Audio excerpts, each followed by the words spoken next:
Dua nelayan asal Kabupaten Gorontalo ditangkap lantaran menjual penyu secara ilegal pada bulan September lalu.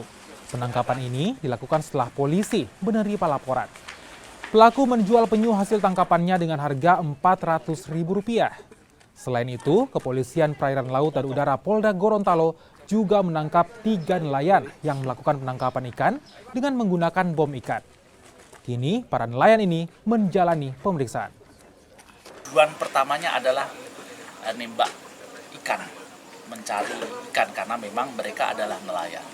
Pada saat di tempat dia tidak menemukan ikan, tapi 2 orang ini melihat penyu. Tetapi 2 orang ini, 4 orang yang ke laut, 2 orang ini melihat, dia turun dan mengambil penyu. Dia mendapatkan 2 penyu. 1 penyu dia jual Rp400.000. Yang satu lagi sebenarnya berkeinginan untuk dijual, tetapi ya dia konsumsi sendiri.